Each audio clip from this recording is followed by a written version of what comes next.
नमस्कार साथियों, आज हम लोग मैकियावेली पे बात करेंगे। और मैकियावेली, जैसा कि हम जानते हैं, इटली में पैदा हुआ था। और इटली में पैदा होने के साथ साथ तो मैकियावेली के साथ सबसे महत्वपूर्ण बात यह है कि उसने एक ऐसी पुस्तक की रचना की जो बड़ी चर्चित रही है और आज तक वो बहुत चर्चित विषय है। और इसीलिए उस पुस्तक का नाम जानना, उसका पुस्तक का नाम है द प्रिंस। और इस पुस्तक की ख़ास बात ये है कि लिखी तो गई है 1513 में, 1513 में, लेकिन इसका प्रकाशन मैकियावेली की मृत्यु के बाद हुआ। 1632 में इसका प्रकाशन हुआ। तो इसी प्रकार से एक और महत्वपूर्ण पुस्तक उसने लिखी है, डिस्कोर्सेज ऑन लेवी, और उसका भी प्रकाशन मैकियावेली की मृत्यु के बाद हुआ। तो ये एक बड़ी महत्वपूर्ण बात है कि मैकियावेली की ये दोनों जो चर्चित महत्वपूर्ण पुस्तकें हैं वो उसके मृत्यु के पश्चात प्रकाशित हो पाई, लेकिन लिखी गई थी वो पहले। मैकियावेली का जब नाम आता है राजनीतिक चिंतन में तो सभी के चेहरे पे एक मुस्कान सी आ जाती है या एक हल्की सी व्यंग की रेखा आ जाती है। और वो रेखा ये कहती है कि कुछ मैकियावेली का जो अर्थ है वो कुछ बहुत स्वीकार्य नहीं है लोगों को राजनीतिक चिंतन में। और क्यों स्वीकार नहीं है? क्या मैकियावेली, जब हम कहते हैं ही इज़ मैकियावेलियन या वो मैकियावेली की तरीके से है, तो क्या ऐसी भाव होते हैं मैकियावेली कहने में या मैकियावेलियन कहने में जिससे कि लगता है कि वो कुछ अजीब सा है, जो अनकन्वेंशनल है, जो कि अस्वीकार्य है? तो क्यों मैकियावेली को राजनीतिक चिंतन में इस प्रकार से देखा जाता है? इसके दो कारण हैं। पहला कारण तो ये है कि मैकियावेली को फर्स्ट मॉडर्न पॉलिटिकल थिंकर, अर्थात पहला आधुनिक राजनीतिक विचारक के रूप में जाना जाता है। पहली चीज़ मैकियावेली के बारे में ये महत्वपूर्ण है। और लेकिन उससे भी ज़्यादा जो मैकियावेली के बारे में महत्वपूर्ण है वो ये है कि मैकियावेली को प्रायः टीचर ऑफ इविल के रूप में, अर्थात बुराई के एक शिक्षक के रूप में, या राजनीति के क्षेत्र में अनैतिकता के शिक्षक के रूप में देखा जाता है। कि जैसे उसने राजनीति में ये प्रचारित किया हो कि शासक को अनैतिक होना चाहिए, इस प्रकार का भाव लोगों के मन में होता है। तो ये दो मूल प्रश्न हैं। अगर इन दोनों मूल प्रश्नों पे हम विचार कर लें तो मैकियावेली के बारे में, उसके चिंतन के बारे में, उसके अप्रोच के बारे में, राजनीति विज्ञान में या राजनीतिक चिंतन में उसके कंट्रीब्यूशन के बारे में हमें कुछ हल्का सा आभास हो जाएगा कि मैकियावेली का टोटल जो पॉलिटिकल थियरी में या पॉलिटिकल थिंकर्स में स्थान है वो क्या है। आइए सबसे पहले बात करते हैं कि ऐसी क्या बात है कि मैकियावेली को इतना सब होने के बावजूद भी उस पर अनैतिकता का, अनैतिक चिंतन का, अनैतिक शासक को प्रोत्साहित करने का इत्यादि नाना प्रकार के उस पर आरोप लगते रहे हैं, और फिर भी उसको फर्स्ट मॉडर्न पॉलिटिकल थिंकर के रूप में देखा जाता है। कि मैकियावेली को हम प्रथम आधुनिक राजनीतिक चिंतक कैसे कह सकते हैं? क्या उसमें ऐसी नवीनता थी? क्या उसमें ब्रेक था पास्ट से या मेडिवल और एंशिएंट पॉलिटिकल थॉट से, जो कि हमें क्लियरली दिखाई देता है?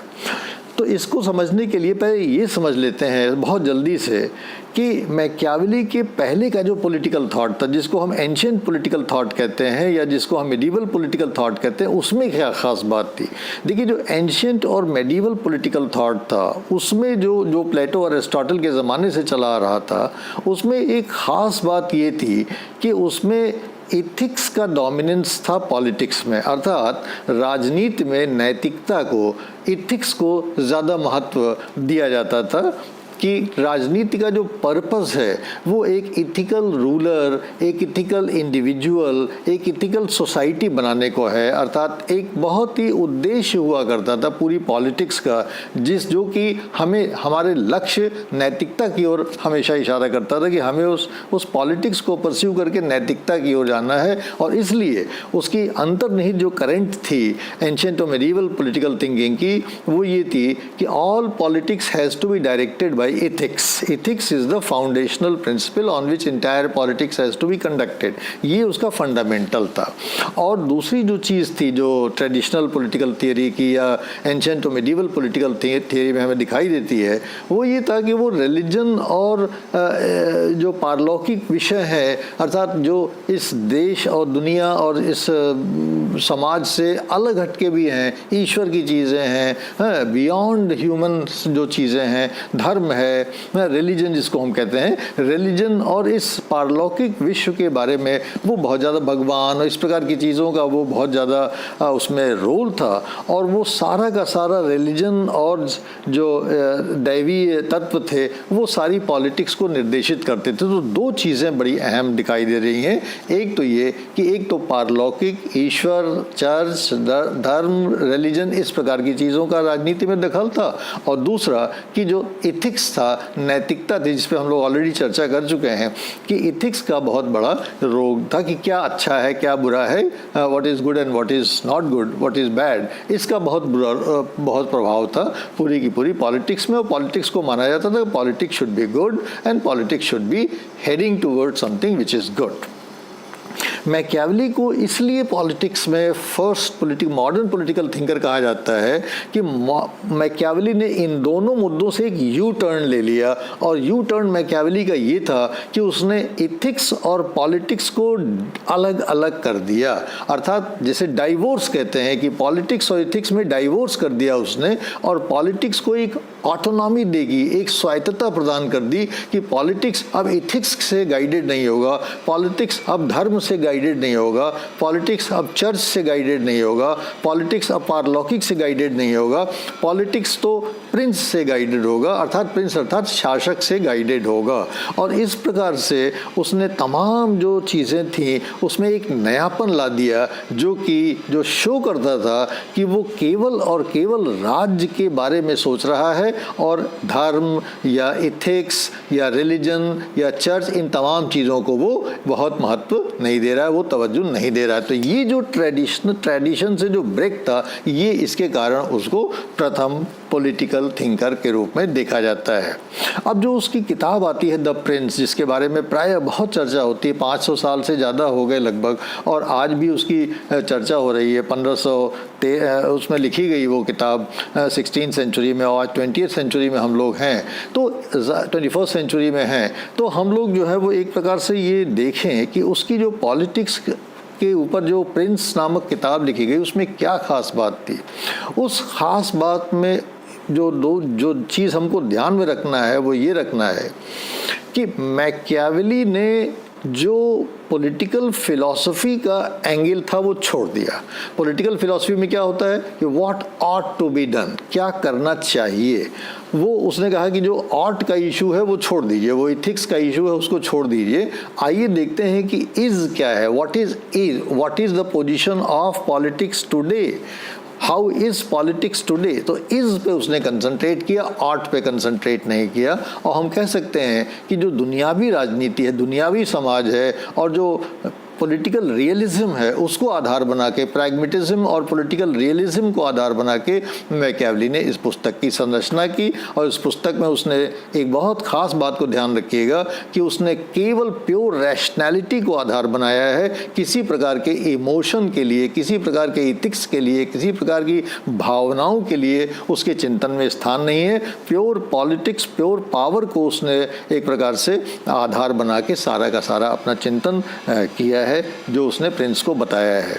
और ऐसा करने में प्रिंस को एकदम प्योर पॉलिटिक्स की तरफ, शासक को प्योर पॉलिटिक्स की तरफ, राज्य को प्योर पॉलिटिक्स की तरफ ले जाने के पीछे एक बहुत इम्पॉर्टेंट कारण हम लोगों को मैकियावेली के बारे में समझना होगा।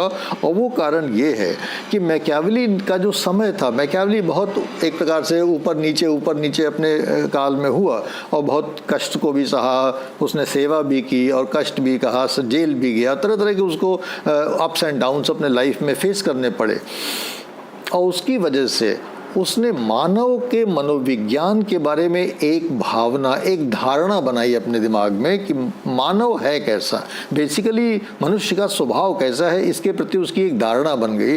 और वो धारणा ये थी कि मनुष्य जो है वो बुरा है, बैड है, टेम्परामेंटली मनुष्य खराब है। और क्यों खराब है? उसने कहा कि मनुष्य इसलिए खराब है कि मनुष्य स्वार्थी है।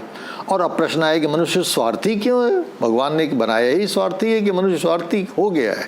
तो मैकियावेली ने कहा कि नहीं, मनुष्य स्वार्थी हो जाता है और इसलिए हो जाता है क्योंकि वो अपनी सुरक्षा और आत्म, जिसको सेल्फ प्रिजर्वेशन कहते हैं, है ना, उस सेल्फ प्रिजर्वेशन को लेके, अपने आत्म रक्षण को लेके, अपनी सिक्योरिटी को लेके, अपनी सुरक्षा को लेके ये बड़ा चिंतित रहता है। और इसलिए हमेशा वो अपनी सुरक्षा, अपने बारे में कि मैं जीऊंगा कि नहीं, मेरी सुरक्षा रहेगी कि नहीं, इसके बारे में सोचता रहता है। और चूंकि वो इसके बारे में सोचता रहता है, इसलिए हमेशा वो पावर के पीछे रहता है कि हमको अधिक से अधिक शक्ति प्राप्त करना है। हॉब्स करिए, हॉब्स को याद करिए, हॉब्स और मैकियावेली में चिंतन में आपको कितना समानता यहाँ पे दिखाई दे रही है। तो मैकियावेली ये कह रहा है कि चूंकि मनुष्य बेसिकली इस प्रकार का टेम्परामेंट है और सुरक्षा के लिए वो हमेशा सेल्फिश बिहेवियर करता है, और जब उसको सुरक्षा मिल जाती है, अर्थात पावर मिल जाता है, तो वो पावर और ग्लोरी के साथ जीना चाहता है, जिसका अर्थ वो स्वतंत्रता मानता है कि अगर वो शक्तिशाली है तो वो समझता है कि हम किसी भी प्रकार का व्यवहार कर सकते हैं।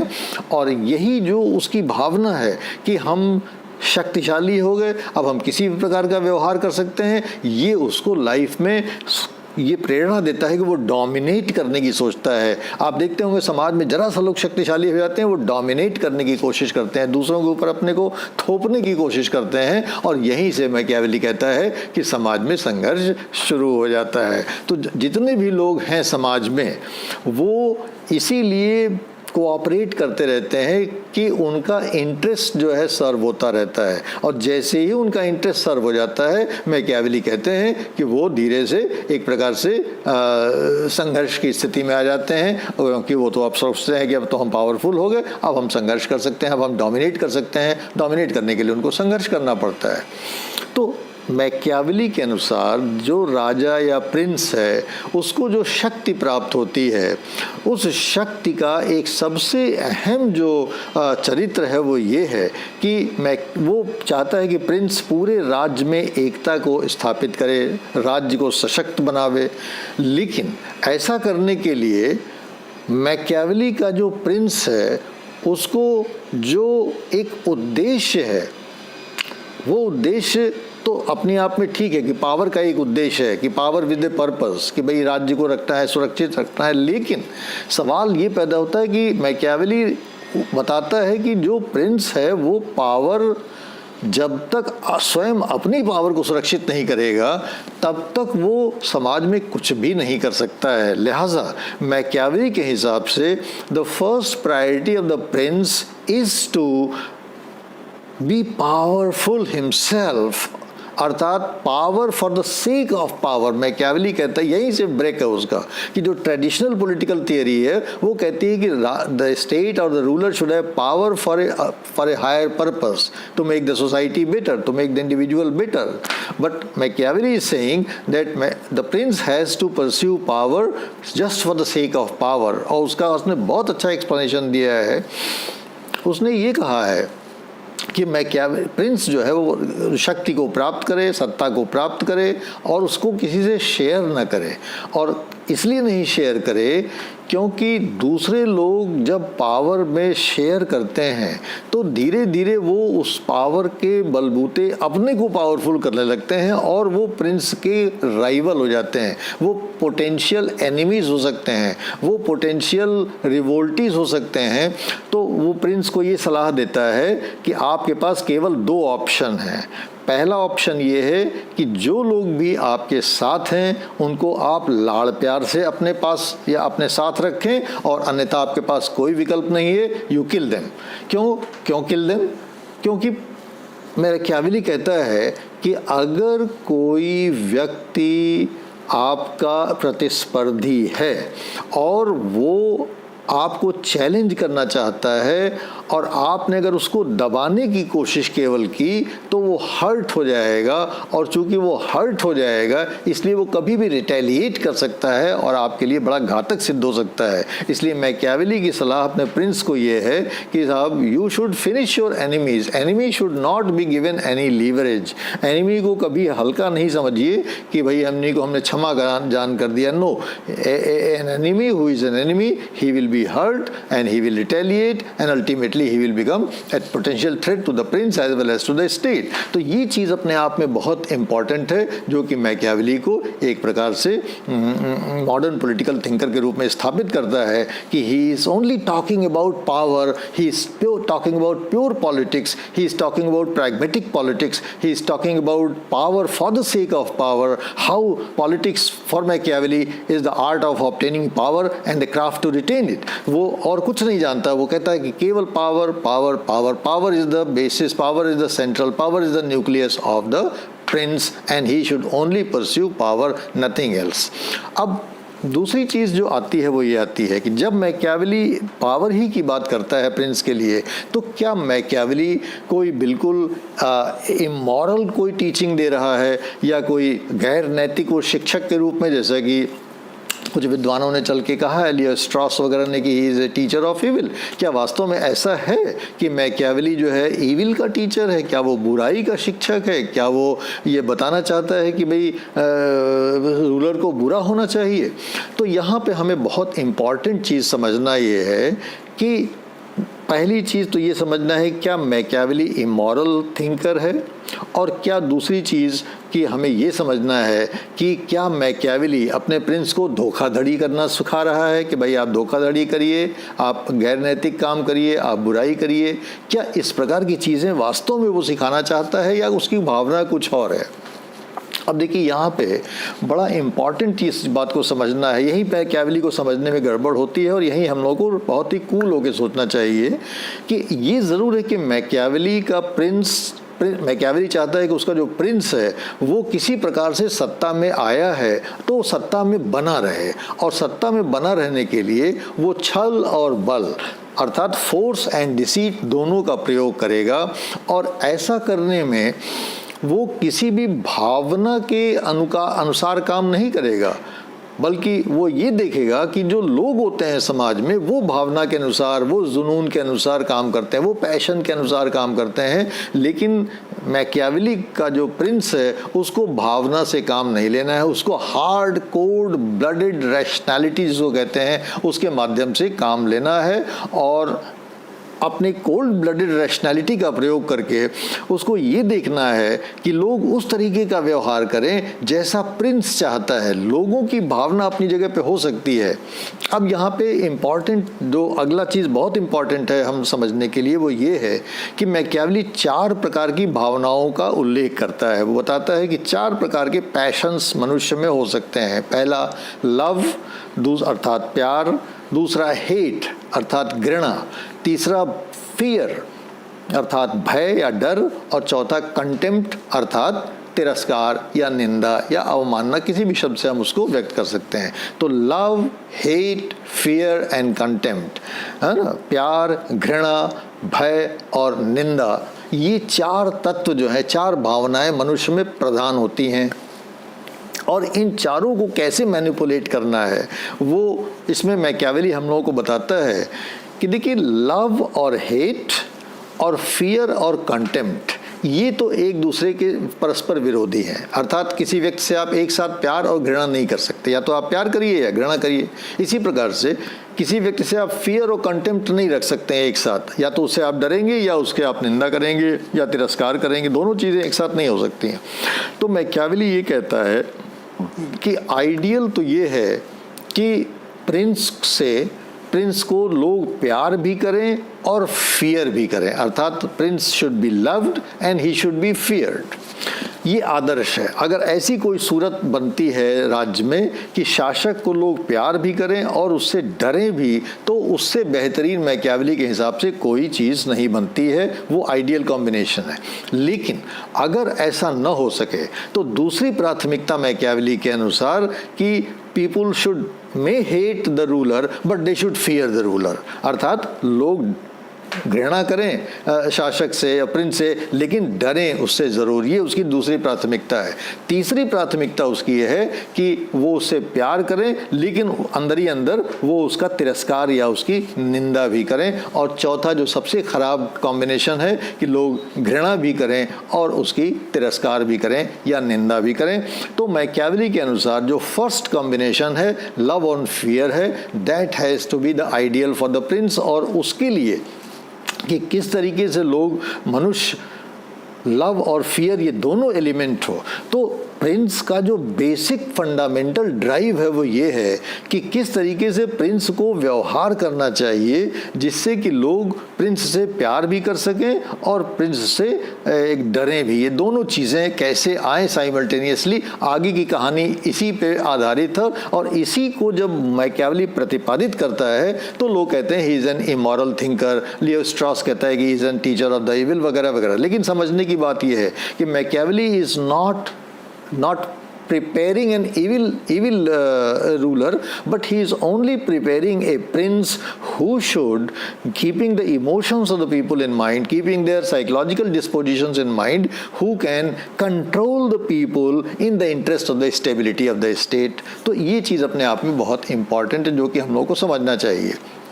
वो कहता है कि किसी भी हालत में राज्य को या शासक को ये देखना चाहिए कि लोग उसका तिरस्कार या उसकी निंदा न करें। ये सबसे ख़राब चीज़ है, इससे कैसे बचा जाए ये बहुत इम्पॉर्टेंट अपने आप में है। और इसलिए जो एनिमी है उसको, एनिमी को डिस्ट्रॉय कर देना चाहिए, क्योंकि अगर वो डिस्ट्रॉय नहीं हुआ तो वो हर्ट होगा, और हर्ट होगा तो वो रिटेलिएट करेगा। वो रिटेलिएट हमें नहीं चाहिए, वो रिटेलिएशन हमें नहीं चाहिए। तो प्रिंस को क्या करना है, इसको ऐसी सूरत को पैदा करने के लिए उसको क्या करना है कि पहली चीज़ उसको ये करना है कि उसको लर्न करना है ये चीज़। अब देखिए ये कितनी इम्पॉर्टेंट बात है कि मैकियावेली कह रहा है कि how prince has to learn how not to be good. अर्थात प्रिंस बेसिकली बैड नहीं है, लेकिन उसको ये भी समझना चाहिए कि किन्हीं परिस्थितियों में हमको बुरा व्यवहार भी करना पड़ सकता है। I should not be taken for granted as a good ruler कि हर आदमी आए हमको एक्सप्लॉइट करके चला जाए कि साहब मैं तो बड़ा अच्छा हूँ। I should be trained, I should learn to sometimes behave not as a good person, good ruler। और दूसरी चीज़ that the ruler must necessarily appear to be good। अर्थात अंदर से हम भले ही बुरा भी कर सकते हैं, लेकिन हमारी जो छवि होनी चाहिए, जो हमारी शासक की इमेज होनी चाहिए, वो कैसी होनी चाहिए, वो एक अच्छे पर्सन की होनी चाहिए, एक अच्छे रूलर की होनी चाहिए। तो अब मैकियावेली यहीं पे जो चीज़ सिखा रहा है कि दिखने में आप कुछ और हों और हों आप कुछ और। अर्थात दिखने में आप एक अच्छे व्यक्ति दिखें, एक अच्छे शासक दिखें, लेकिन एक शासक को अंदर से ये भी आना चाहिए कि अगर परिस्थितियाँ डिमांड करें तो how he can turn into a bad person also और ए बैड रूलर ऑल्सो, ये भी आना चाहिए। और यहीं पे लायन एंड फॉक्स का कॉम्बिनेशन मैकियावेली के प्रयोग किया जाता है कि वो शेर और लोमड़ी का एक प्रकार से युग्म है मैकियावेली, जो कि राजा को ये सिखा रहा है कि आपको किस प्रकार से झपट्टा मार के, जैसे शेर वो करता है अपने शिकार को किल कर देता है, उसी प्रकार के किस तरीके से आपको अपने विरोध को समाप्त कर देना है, और वहीं आपको एक लोमड़ी की तरह से चतुराई करना है और आपको ये देखना है कि किस प्रकार से आप लोगों के सामने अपनी इमेज को जो है अच्छे बचा के रखें, अच्छे से पेश करें। तो यहाँ पे मैकियावेली आपसे ये बता रहा है कि राजा को ऐसा करने के लिए उसने दो शब्दों का प्रयोग किया है, और वो दो शब्द आपको जानना बहुत ज़रूरी है, क्योंकि पूरे प्रिंस में और डिस्कोर्स में इन शब्दों का बार बार प्रयोग हुआ है और उन शब्दों को समझना बहुत ज़रूरी है। एक शब्द है वर्टू और एक शब्द है जो वर्टू शब्द है वो अपने आप में एक, हम लोग को ये समझना है कि एक अंग्रेज़ी में उसको नॉर्मली वर्चू के रूप में या सद्गुण के रूप में हिंदी में ट्रांसलेट कर दिया जाता है, और दूसरा शब्द है उसने प्रयोग किया है फॉर्च्यूना, और फॉर्च्यूना को भी अंग्रेज़ी में फॉर्च्यून और हिंदी में सौभाग्य के रूप में ट्रांसलेट किया जाता है। लेकिन हम लोग को ये समझना चाहिए कि ये इटालियन शब्द हैं और इनके अलग अलग अर्थ हैं, और ये अर्थ इसका हमें जब तक हम नहीं समझेंगे तब तक हम मैकियावेली को ठीक से समझ ही नहीं पाएंगे।